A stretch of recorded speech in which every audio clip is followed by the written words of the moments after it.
The Batman is glorious filmmaking. Matt Reeves beautifully conveys the oppressive, consuming nature of Batman over Bruce Wayne. It explores his duty to Gotham, his growing responsibility, his rage. It also sets up a world that's just itching to be further expanded upon. It truly is the perfect entry to a new franchise. However, seeing as the Batman does everything so right, then why is it that I'm still so drawn to another?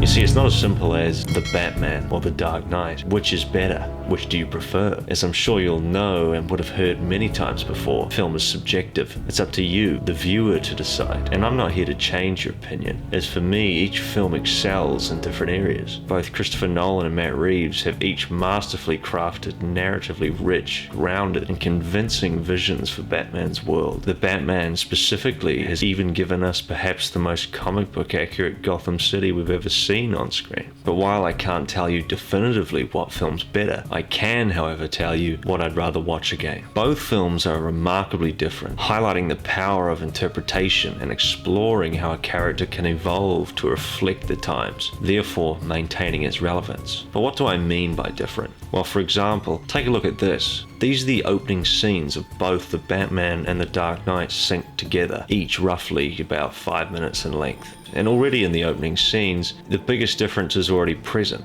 Can you see it? Notice how one appears much quicker than the other.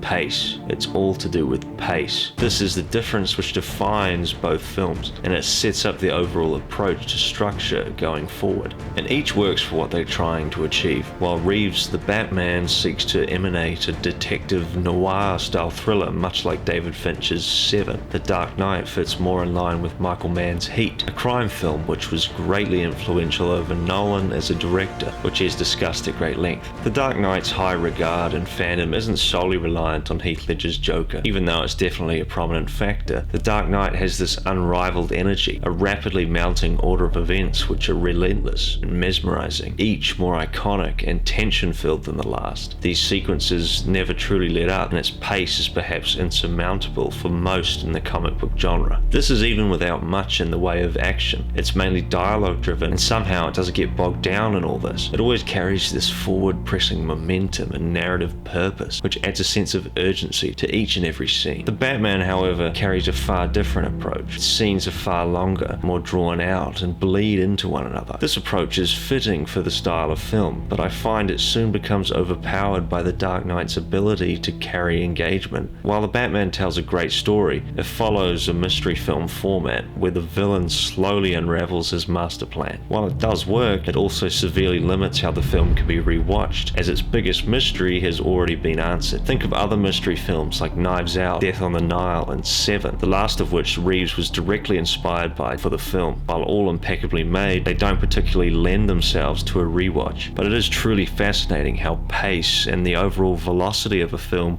can change our perceptions of it. Anyway guys, that's my thoughts on why The Dark Knight is more rewatchable than The Batman. And that's not to take anything away from Matt Reeves' work on The Batman. They're both incredible films in their own right. Let me know what you guys think.